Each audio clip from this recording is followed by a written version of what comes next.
पाकिस्तान रूस बैनुल वज़ारती कमीशन के आइंदा इजलास के लिए तैयारियां जारी हैं। बाहमी एहतराम और मफाद पर मबनी दो तरफा ताल्लुकात पर मुस्बत गामजन हुए। इसहाक डार का रूसी नायब वज़ीर आज़म के हमरा न्यूज़ कॉन्फ्रेंस, कहा दोनों ममालिक के तिजारती और माशी ताल्लुकात में इजाफा खुश आइंद है। रूस के साथ अवामी, सकाफती और दीगर शोबों में ताउन बढ़ाने के लिए पुरअज़्म हैं।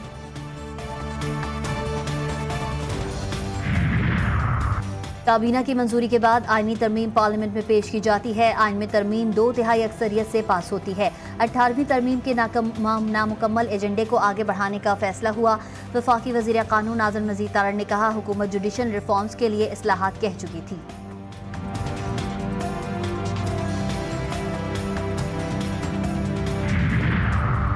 पाकिस्तान तहरीक इंसाफ का मौलाना फजल रहमान के एजाज़ में ज़ोहराना, डॉक्टर आरिफ अलवी और PTI रहनुमा रऊफ हसन भी मौजूद थे।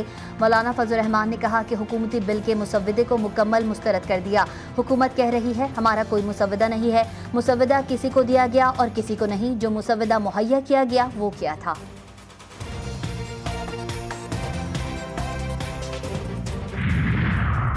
और वफाकी वज़ीर दाखिला मोहसिन नकवी की सरबराह JUI मौलाना फजल रहमान से मुलाकात। मोहसिन नकवी ने मौलाना फजल रहमान से आइनी तरमीम से मुताल्लिक मशावरत की। मोहसिन नकवी ने मौलाना फजल रहमान को हुकूमती अहम शख्सियात का पैगाम भी पहुँचाया। कभी ऐसा हुआ है कि इतना बड़ा आईनी पैकेज हो और अपोजिशन तो छोड़ें, अपने अरकान से भी छुपाया गया हो। हुकूमत ने आईनी तरमीम को अपने पार्लियामेंटेरियन से भी छुपाया। PTI रहनुमा असद कैसर ने मौलाना फजल रहमान के एजाज़ में अपनी रिहाइश जगह पर दिए गए ज़हराने के बाद मीडिया से बात करते हुए कहा कि JUI और पाकिस्तान तहरीक इंसाफ पार्लियामेंट में जो भी करेंगे मिलकर करेंगे। मौलाना से तय हुआ है कि अपोजिशन मुशावरत से मामलात आगे बढ़ाएगी।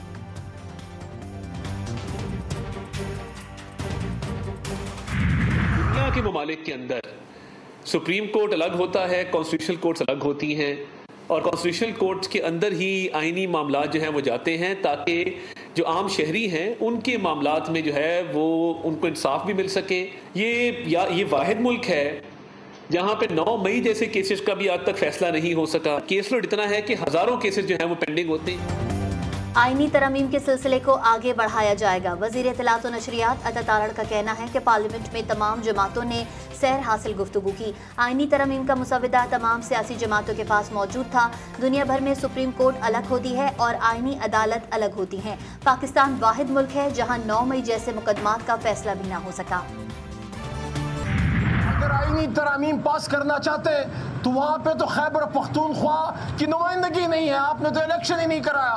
हाउस कंप्लीट नहीं है। इनकम्प्लीट हाउस से, गैर मुकम्मल ऐवान से आप कैसे आईनी तरमीम पास कर सकते हैं? इस तरह की गैर आईनी तरमीम करके आप ना तो अपने इख्तिदार को दवाम दे सकते, नामुकम्मल ऐवान से कैसे आईनी तरमीम मंजूर करा सकते हैं? हुकूमती मेंबरान को आईनी तरमीम का इख्तियार किसने दिया? रहनुमा PTI अली मोहम्मद खान का कहना है कि ये कैसी आईनी तरमीम है? अपोजिशन मेंबरान को अगवा करना पड़ रहा है।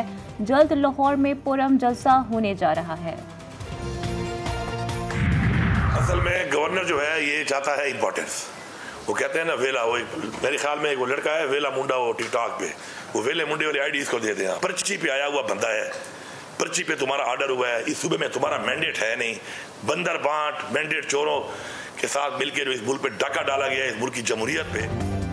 फैसल करीम कुंडी पर्ची पर आया बंदा करार। वज़ीर आला खैबर पख्तूनख्वा अली अमीन गंडापुर ने मीडिया से गुफ्तगू में कहा कि गवर्नर अहमियत चाहता है, वो आईनी तौर पर कुछ नहीं कर सकता। एक टिकटॉकर पंजाब में बैठी है, दूसरा गवर्नर हाउस खैबर पख्तूनख्वा में बैठा है।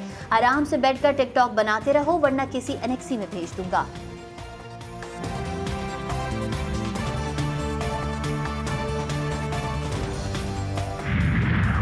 सुप्रीम कोर्ट में मुजव्वज़ा आईनी तरमीम का मामला एडवोकेट आबिद ज़ुबैरी ने दरख्वास्त जल्द समाअत के लिए मुकर्रर करने की इस्तदा कर दी।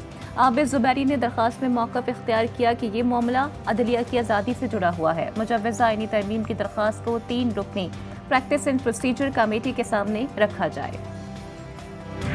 इस केस में आज 2 अक्टूबर की डेट हुई है क्योंकि इस इलेक्शन के कागजात जो हमने इलेक्शन कमीशन में फ़ाइल किए थे वो अभी तक बदस्तूर FIA के पास है। हमें उम्मीद है इंशाअल्लाह ताला ये मैटर इस मरतबा सेटल हो जाएगा। सुप्रीम कोर्ट ऑलरेडी इस मसले को हल कर चुकी है। हमें उम्मीद है इंशाअल्लाह इलेक्शन कमीशन इस मरतबा मजीद रोड़े नहीं अटकाएगा और इंशाअल्लाह हमारे इलेक्शन को एक्सेप्ट करेगा।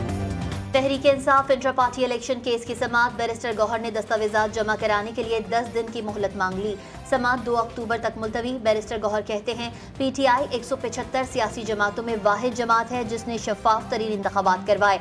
हमने दरख्वास्त की थी कि FIA से तमाम दस्तावेजात तलब की जाएं। जमीयत उलमा इस्लाम के इंट्रा पार्टी इंतखाबात केस में इलेक्शन कमीशन का फैसला महफूज। JUI वकील ने 60 दिन की मोहलत मांग ली। 2 माह ज्यादा है, मजीद मोहलत नहीं मिलेगी। पार्टी इंतखाबात ना कराए तो इंतखाबी निशान वापस, जमात डी नोटिफाई हो सकती है। इलेक्शन कमीशन की वार्निंग।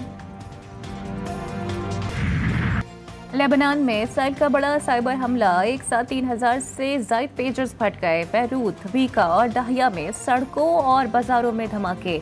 हिजबुल्लाह अरकान समेत 11 अफराद शहीद। ईरानी सफीर मुश्तबा अमानी समेत 3000 से ज़ायद जख्मी। 200 की हालत इंतहाई तशवीशनाक। शाम में भी पेजर्स फटने से 7 अफराद जावहक, दर्जनों शहरी जख्मी। सेहूनी रियासत खतरनाक खेल खेल रही है। जवाबी वार के लिए तैयार रहे, वो हाल करेंगे कि दुनिया देखेगी। हिजबुल्लाह ने शहरियों पर हमलों की पॉलिसी पर नजरसानी का इशारा दे दिया। हिजबुल्लाह के सरबराह हसन नसरुल्लाह ने कहा कि साइबर हमलों से बुनियादी इंसानी हुकूक की खिलाफ वर्जी की गई। जालिम और मुजरिम इसराइल अब वक्त का इंतजार करे। लेबनान में साइबर हमले की मंजूरी इस्राएली वज़ीर आज़म ने खुसूसी इजलास में दी। मकसद दहशतगर्द कार्रवाइयाँ नए महल्ले में दाखिल करना था। रूसी मीडिया का दावा। न्यूयॉर्क टाइम्स ने रिपोर्ट दी है कि ताइवान से खरीदे गए पेजर्स की खेप में सेहूनी फौज ने धमाका खेज मवाद छुपाया था। अरब मीडिया के मुताबिक पेजर्स में इंतहाई तबाहकुन कीमियाई और धमाका खेज मवाद पैटर्न नस्ब किया गया था। ये मवाद 10 चिकन मिसाइल में लगाया जाता है। ईरान की लबनान में पेजर धमाकों की मजम्मत, इसराइली दहशतगर्दी करार। वज़ीर ख़ारजा अब्बास अराग़ची का लबनानी हम मनसब को फ़ोन। ईरानी सफ़ीर को फौरी तिब्बी इमदाद पर शुक्रिया अदा किया। लबनानी हुकूमत ने कहा है कि इसराइली दहशतगर्दी आलमी उसूलों की संगीन खिलाफ वर्जी है। हमास की भी धमाकों की शदीद मजम्मत। हिजबुल्लाह की गज़ा में फ़लस्तीनियों की हिमायत को सराहा। यमन हुकूमत ने कहा है कि हिजबुल्लाह कशीदगी का मुंह तोड़ जवाब देने की सलाहियत रखती है। इराक़ी हिजबुल्लाह की लबनानी हिजबुल्लाह को हथियार और जंगजू फराहम करने की पेशकश। अमेरिका लबनान धमाकों में मुलव्वस नहीं, मालूमात इकट्ठा कर रहे हैं। हमले किसने किए इस पर भी अभी राय नहीं दे सकते। तर्जुमान महकमा खारजा की ब्रीफिंग। पेजर्स धमाकों के बाद इसराइली करेंसी की कदर में नुमाया कमी। अमरीकी डॉलर 1.20% इजाफे के साथ 3.78 शेकल्स और यूरो 1.12% इजाफे के साथ 4.21 शेकल्स का हो गया। इसराइली माशी एक्सपर्ट एरल मर्गलिट ने खबरदार करते हुए कहा है कि खत्ते में जंग बढ़ने से इसराइली मईशत को मजीद नुकसान उठाना पड़ेगा। अमेरिका की पाकिस्तान के बैलिस्टिक मिसाइल प्रोग्राम पर फिर हर्जा सराई। अमेरिकी तर्जुमान मैथ्यू मिलर ने कहा है पाकिस्तान से तवील शराकतदारी है, लेकिन पाकिस्तान के बैलिस्टिक प्रोग्राम पर खदशात बरकरार हैं और उसकी हिमायत नहीं करते। गजा के इलाके रफा में मज़ाहिमत कारों ने सेहूनी फौज की गाड़ी बारूदी सुरंग से उड़ा दी। 4 सेहूनी फौजी हलाक और कई जख्मी। सेहूनी फौज फ़लस्तीन के दुश्मन गजा से जीती। अरबला और नसीरात कैंप पर शदीद बमबारी। मज़ीद 35 फ़लस्तीनी शहीद, 15 जख्मी, बच्चे और ख़वातीन भी निशाना बने।